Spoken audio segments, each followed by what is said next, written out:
Let's be real. Starting, running, and scaling a coaching business can feel exhausting. I mean, you've got the marketing, the hustling, the selling, all that stuff you didn't realize you would need to master when you decided to start a coaching business. For anything like me, you started your coaching business to change the world, to improve the lives of others while improving your own. Well, the truth is, running a business doesn't have to be as hard as many of us have made it out to seem. And you don't even have to do all that hustling stuff if you don't want to. You really can get into flow, into your zone of genius, and get back to the work you were sent here to do. But you have to ask for help. You have to be willing to work in new ways. You have to be willing to open up your mind to mentors who might be doing it differently than you've ever considered. And you have to be willing to actually implement new ways of thinking and running your business. If you're up for that, stay tuned. I'm Hannah Hermanson, your certified coach, international speaker, author, and yes, the founder of Dream Life is Real Life and the host of this show. And I've been able to help hundreds of coaches build, scale, and enjoy their online businesses. Essentially, make their dream life their real life. And if you'd like help improving your business life and get your coaching business to the next level, we might be able to help you. Head on over to dreamlifeisreallife.com/show to get all the resources and episodes that we talk about in this community. You can join our Facebook community, you can find me on Instagram, but more importantly, if you're really ready to integrate what you learn here today and on other episodes, then you'll be able to set up a complimentary 10-minute chat with my team. Again, at dreamlifeisreallife.com/show, no strings attached. We love getting to know you and seeing what are the right next moves for you. But now let's get on to the show. In this podcast, you'll find the real people, concrete tactics, and weekly motivation and inspiration to make your dream life and business real. I started this podcast to bring you the role models that I never had. We talk to successful entrepreneurs, freedom seekers, business owners, and people living life on their own terms. To be a true leader, to create the legacy you desire, and to live in alignment, you need a tribe lifting you up. And I've made it my mission to be your tribe, to bring them to your ears at least, because after all, we are all in this together. Now, let's cue the music. All right, friends, it's Hannah here, and we're doing this a little bit different today. I decided to record a new or a different intro after I had this interview with Stacy Cohen, Dr. Stacy Cohen, because I wanted to make sure that you really understood what we were going to dig into today. So first and foremost, Stacy Cohen, MD, is a double board certified general and addiction psychiatrist licensed in both New York and California, and she's now based in Los Angeles. She completed her residency training at the University of Chicago and Rush University for her fellowship at UCLA Medical Center. But more importantly than credentials, Dr. Cohen founded The Moment, which is a private practice group in Santa Monica after she was feeling frustrated with what was out there. You know, she saw a need in the market, and so she created her own collaborative approach and created a community of top-notch mental professionals working together in a modern and inspiring setting. She strives to create the ultimate relaxing environment for optimal healing and change. So, remarkable guest, okay, well accomplished, and also very honest and vulnerable. You know, before we hit record, she said, "I'm an open book." And I really appreciate this episode to both talk about the realities of, getting off of the status quo path. I mean, this woman is someone who went to medical school for years and years and then decided to start her own wellness center. So we talk about the courage that takes. And we also talk about how to keep taking care of ourselves, even when we're taking care of others, even when we're running a business or multiple businesses, even when, society is a little bit crazy. So welcome to the show. Get cozy, and you are going to love this conversation with Dr. Stacy Cohen. All right, everyone. Stacy, I'm so excited to have you here and open up this conversation. I think it's so important for us to be transparent and have some real talk about some of the things that you're an expert in. So thanks for being here. Thanks for having me. I'm so excited to be here. Yeah, absolutely. And speaking of being here, I'm curious what brought you here? One of the questions I love to hear from people on the show is, did you grow up thinking like, I'm going to found a movement and, be a psychiatrist? Or what was your path to coming to where you are now? Yeah, it was a bit of a winding path, sort of, but not really. My parents will tell you when I was a little kid, I definitely had the entrepreneurial brain because I was like, I'm going to be a doctor on Mondays, a lawyer on Tuesdays, an architect on Wednesdays, an actor on like I wanted to be everything. And I kind of get to do a lot of different I was hats. going to say, I still relate to that. Yeah, which is great. And I love it. And I created that dream, which is awesome. But the way I got here, the thing that I was sort of most passionate about was it actually started with those commercials. I think they were for Kissimmee St. Cloud, and it was little kids in Africa with cleft palates. And I was like, and my dad was like, sort of a money guy lawyer fighting on the phone a lot. And I was like, I want to do something like altruistic. I don't want to talk about money and fight about money all day. So I would watch those commercials and I'd be like, I want to help those little kids who are starving, who need surgery. So I knew like sort of I wanted to be a doctor. So I went along the path of becoming a doctor and like 25, years of school and hundreds of $1,000s later. Mm-hmm. Now I'm a doctor and I actually became a surgeon. So I like totally didn't know that I'd become a psychiatrist, which is what I do now. Mm-hmm.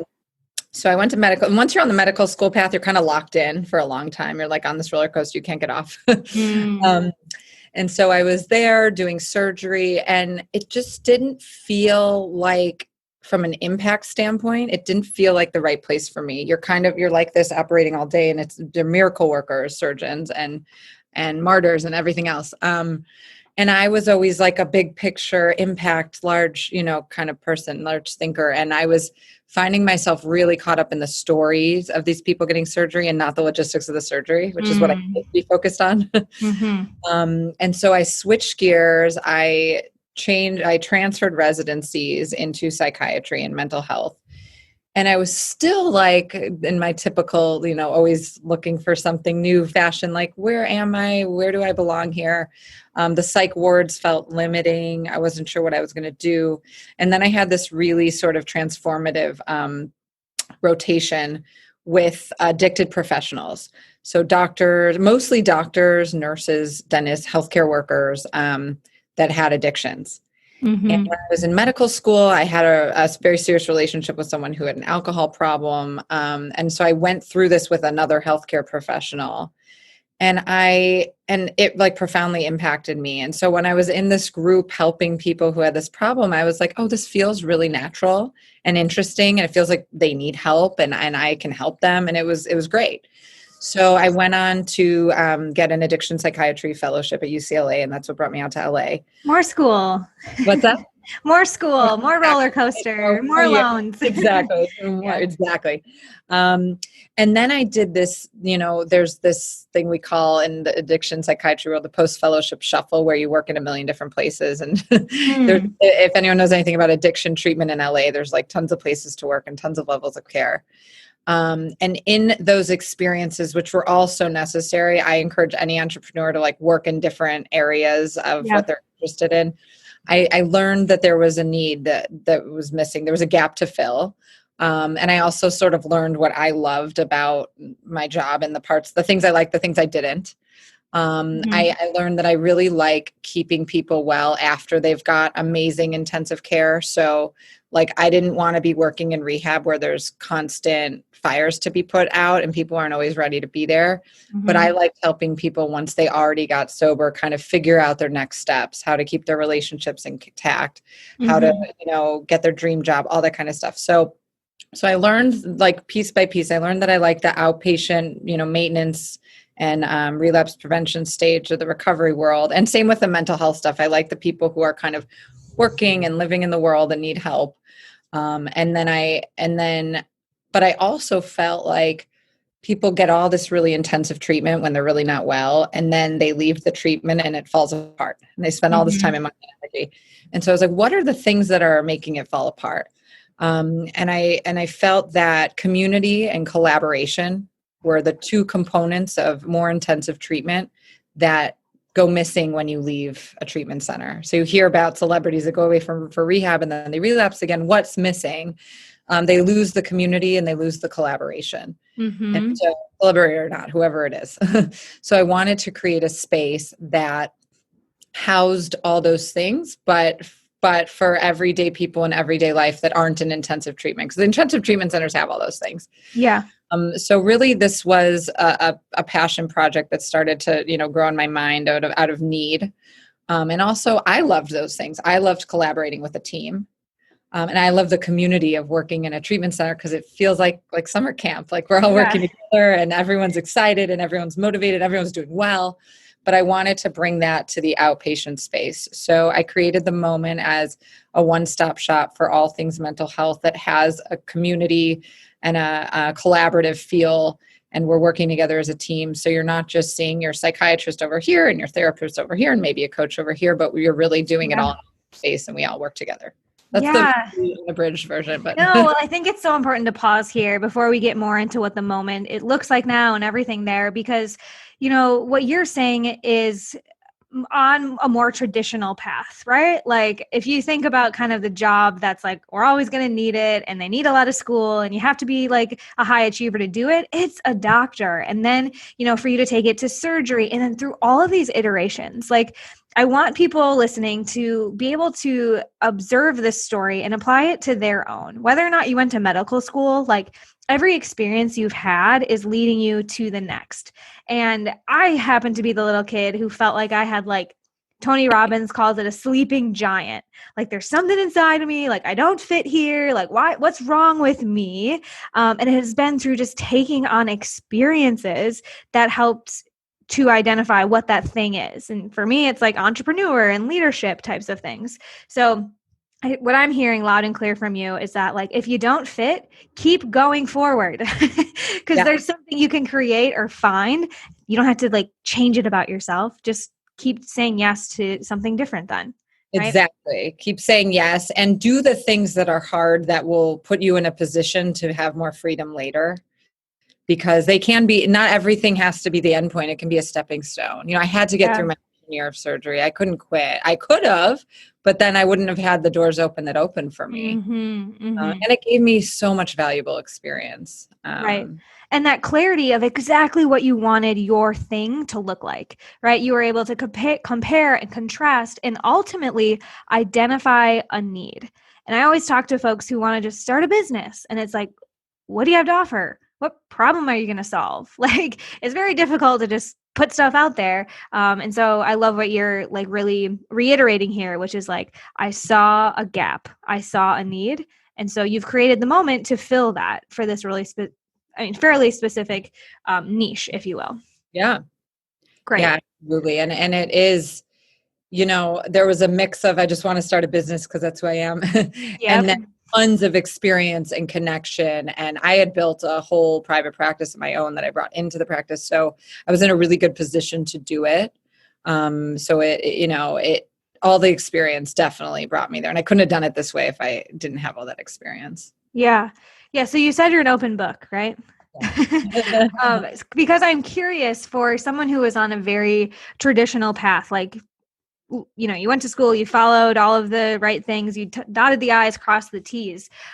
Did you have any pushback either internally or externally when you decided to step out onto your own path? Totally. There was pushback at sort of every step of the way. I think leaving surgery was big. So surgery is kind of like the elitist profession in the medical world. And to have I got a position at University of Chicago, super prestigious, big deal. And everyone was trying to caution me not to leave, but I knew I couldn't do it. I knew I was burning out. And more importantly, it's way too much, of a commitment for something that I didn't think was the right kind of impact for me. I felt like it wasn't the proper use of my internal resources. Yep. And my life. And it's a good, 5 to 10 years of training. And to do all that and spend really critical years of my life, in my early 30s, at that time, Mm-hmm. to be doing all that without being sure that it's my passion. It just didn't feel right. And so I had a lot of people telling me I was making a mistake. A lot of people. Yeah, um, I can Surgery is a relate. 50% attrition rate. So, but still, people thought I was making a mistake. Right. Right. Yeah, I can definitely relate to that. And like we kind of talked about before, even when it was a previous dream, like for you, like getting that surgery gig and like being in Chicago was probably something you had aspired to do. And then you get there and you're like, nope. But it's tricky to bring everyone along with that kind of like internal shift. So I'm curious, I love this conversation because I know everyone who steps out to do something different or new has that sort of pushback. So what did you find helpful, or how did you navigate those times? That is such a good point. So, yeah, I think so much of it is becoming solid in yourself, which takes a long time to do. And you need to have some, success under your belt in order to feel solid in yourself. But you also can have a lot of failures and still feel solid, because it's really about what's within. And my team goes through this all the time, because I have ideas and I'm like, let's do this. Let's start another business. Let's do this. And then I have to rein it back in and be like, okay, no. But what I've learned to do is embrace the fact that I have an entrepreneurial brain and spirit. And that might mean, 10 ideas come out and we only take one path, and really surround myself with people that are supportive of that. And that, Yes. you have to unapologetically be yourself. And that's been the hardest part about this for me. Like, I'm 37 years old, and I feel like I'm just getting to that place where I'm Yeah. like, you know what, if they don't agree, too bad. Like, the people who are Right. on the team are people who can support this. And I'm going to try not to drive everyone crazy in the meantime, Yeah. but it's okay to change my mind, Yeah. And I'm sure if you're anything like me, you've been seeing those phrases on Pinterest for like a decade. Like, be unapologetically you, like surround yourself with your 5 people, like, embrace your strengths, your quirks as strengths. But there's such a difference between like embodying that, like going through the turbulence that you then find yourself on the other side. So if anyone is listening and like, okay, cliche, Ben, I know, like, you don't know until you know. And I just want to circle back to like taking the action, doing the hard thing is the best way to really find yourself, I think. Totally true. And I was always looking for someone to validate me or my ideas, and I Mm-hmm. had to learn to do it myself. I had to. Eventually, I'm learning that still every day, but we all need validation, but you're right. You can read it all day long, but until you start saying it to yourself and meaning it, and if enough people are doing it around you, like I'm on Peloton, and there's an instructor that I love that's always saying, I'm like, okay, she did it, I can do it. That eventually it becomes contagious, but you have to take Yeah. it in. I feel that way about my Instagram feed. I'm just like, yes, like I know a lot of people get sucked into social media, but I've like pruned my feed to just be people who inspire me and say the right things when I need to hear it. So I love that. Yeah. And this is like the millionth time I've heard Peloton, and I keep dragging my feet on it. But that's a whole other tangent. Great. Well, I want to shift gears a little bit and talk more about some of the work that you do. So I know your practice is in depth, and you build long relationships with clients to really figure out, how to support them into that next stage of life that you said. But there's a lot of mental health concerns, just, everybody walking around in 2020. So Right. if you were to just maybe give some nuggets for folks who are starting to, wonder, should I be drinking wine every night? Or, is this blue feeling ever going to go away? Talk to us a little bit about, what advice you have for just us Yeah. and all that's impacting us right now. Yeah, and it's interesting because it's the first time I'm going through like a collective trauma with all my patients. So like they're asking me how I'm doing, and which is new, but we're all in the same boat, and we all need help right now. So yeah, I think you keep hearing all the cliches, self-care, self-care, self-care, but it's true. We need to be doing that. My patients will tell you I'm a broken record about exercise. It's really, I will see people for years and they won't exercise, and we'll talk about it every single session, and then they'll start and they'll feel better, and they won't have felt better until then. So exercise is medicine. And there was actually a big study where they compared Zoloft, which is an antidepressant, anti-anxiety medication, with exercise. And over the long term, exercise did better. Not to say that sometimes there isn't a great use of meds. And at the beginning, Zoloft worked better, but then eventually exercise had the more lasting effects in the longer term. So we actually we get healthy drugs, we get endorphins, we get serotonin, we get dopamine when we exercise. So I can't stress enough how important that is. It's easy to brush off and it's hard to get going, but a little bit goes a long way, even if it's 10 minutes here or there. Just do it, just get outside, just do whatever you need to do. Sleep is so important. Our phones are in our face. We need to figure out a way not to do that. It's hard and I'm not good at it either, but I do take extra efforts to try to make sure that I'm putting it on a different side of the room or whatnot. Sleep meditations become really popular. You can just put on a meditation. You don't have to look at a screen, because looking at a screen really tells your brain that it's time to wake up. So you don't want to be looking at a screen. So putting on an audio sleep meditation is great.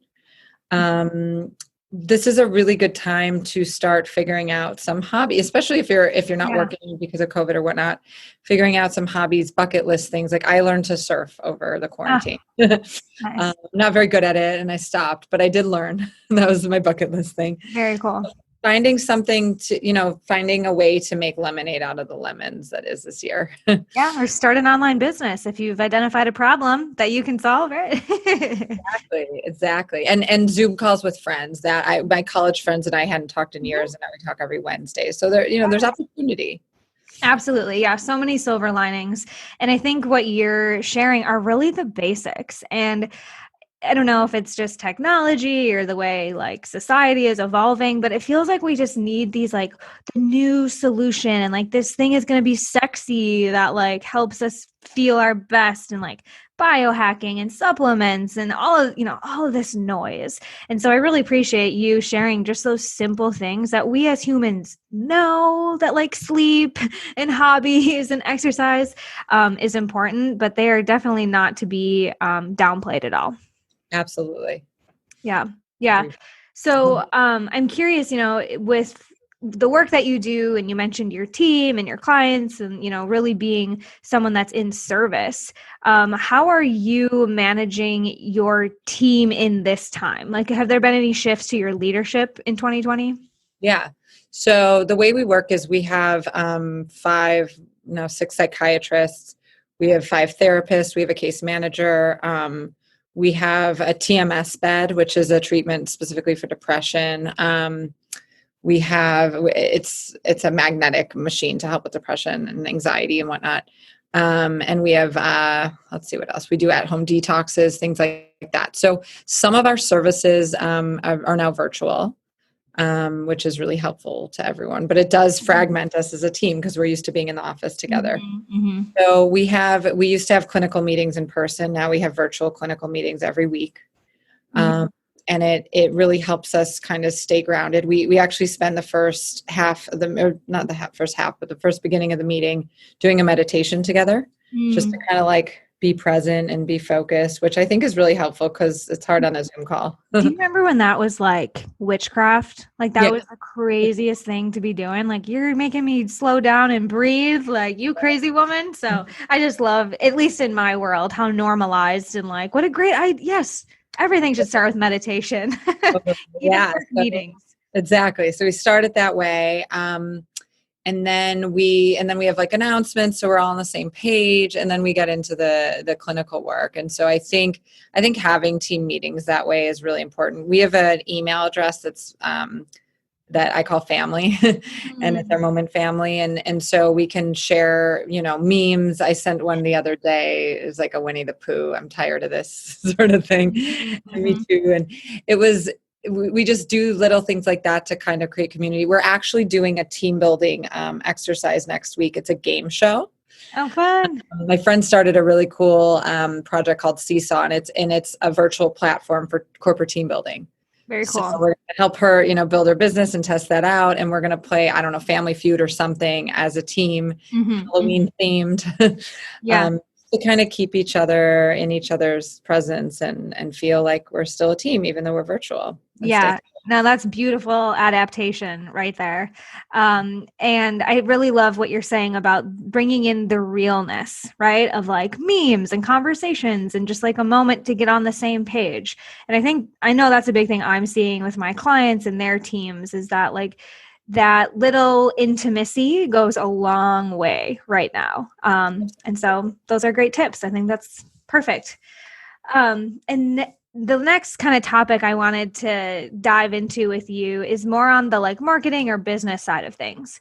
Sure. So I'm curious if your clientele, do they come from referrals? Do they like walk by your building, or are you guys playing the marketing game to get new folks into your practice? Yeah, so I sort of built my reputation here by working from 2013 on until now, until I opened the business, which was a year and a half ago or so. So I had a lot of people in the community that kind of I knew and that knew me and that I let know that I was starting a business. When I started this, I was pretty much on my own and I didn't know really what I was doing in terms of the business element and the marketing element. So at first I was doing everything by myself, which meant in my free time, I'd start an Instagram page and like forget about it. And maybe Get send lost in the Minnie the Pooh memes. And yes, everything everything was chaotic. And I didn't even have an operations person. So eventually I was like, I actually called one of the people who works for me now who does a lot of coaching. I'm like, I need you to coach me. I need help. She's like, you don't need me. You need an operations person. I'm like, oh, is that what that's called? I thought I needed a coach. So she put me in touch with an operations person and then our operations were running smoothly. And that meant we had listservs, so we then started sending out MailChimp and whatnot. And then we started thinking about social media. Then we got our Instagram page and then we got, we started doing little things to kind of get the word out. A big referral source for us are treatment centers. We already knew worked with them, but we weren't keeping track. So now we do, and we get on meetings with new treatment centers all the time to make sure they know about us and we know about them. I've done a lot of little articles here and there and appearances. I've connected with a lot of different types of doctors in the community that see people that also struggle with mental health, that send people to us. Eventually, our operations became smooth, and I got really blessed. Our operations person then became business development and marketing person. So we actually now have that as a role. And we also have a like PR social media firm that we work with. So now I've actually hired people to do those things that I was trying to do. I was trying to wear every hat myself. And you're wearing all the hats. Don't suggest it. Right. Well, I think there's a really important lesson there at the beginning was to focus on your warm market. Like, reconnecting with people that already knew, like, and trusted you and getting the word out. There's so many times I ask clients, like, how many people actually know what you do? And they're like, well, I'm like, no, people don't know what you do. Like, you have to stay top of mind. And so just giving people those like personal updates and saying, hey, if you ever know anyone who might need this thing that I'm starting, like, I want you to know what I do. And then the other thing I'm hearing is that you just double down on what was working. Right. So you were getting referrals from other clinics and other centers, and you doubled down on that strategy and like building those relationships, I'm sure. Because I hear often as well, it's like, so-and-so said I have to start a podcast, or I think I need ads, or I think I need to go to TikTok. And it's like, okay, maybe, but like, has that ever worked for you? What is working for you? And, that shiny object syndrome may be like you just, I'll start an Instagram page. I guess I have to. It can be really distracting, especially when you're starting out. So leverage your warm market and who you already know, and focus on what's gotten you clients in the past, what already works. You're doing such an excellent job of consolidating, bullet pointing the vast array of things that I'm saying. So I just want to acknowledge that. Yes. All good. In addition to like the giant I said that lives inside of me, there's also like a second grade teacher. Like, I love like crayons, and I feel like I can make a lesson plan for things. Yeah, no, it's a great, and I would say those are the two most important things for sure. Awesome. Great. Well, we learned so much from you today. I mean, all things from the journey to the team building to the 2020 and even some marketing tips. So this is really great. And I'm curious, Stacy, for folks who want to, learn more about the moment and what you guys are up to, where can they go to learn more? Yeah, so you can visit our website. It's themomenthealth.com, or our Instagram at The Moment Health. I think we also have a Facebook page out there somewhere. But yeah, I'd say that our Instagram was full of sort of inspiring quotes and whatnot, and some of the cool media stuff we're doing, the partnerships we have, and then our website. And we're happy to help people in any way we can. So yeah, such important work that you all are doing. So really appreciate you sharing some of your time and light with us today. And listeners, I'll be back next week with another inspiring guest that will help you make your dream life your real life. Thank you so much. Of course. That's right, friends. That'll do it for our show today. But remember, if you're really ready to implement and take these ideas into action, then hop on over to dreamlifeisreallife.com/show, and you can access all of the resources we talked about, and more importantly, set up a complimentary 10-minute phone call with my team so that we can help you get clarity and some concrete action steps in place. So this doesn't just become another one of those feel-good moments, but an opportunity to actually make a change in your life and business, because all good things come in action. So we'll see you over there at dreamlifeisreallife.com/show and next week here on the show.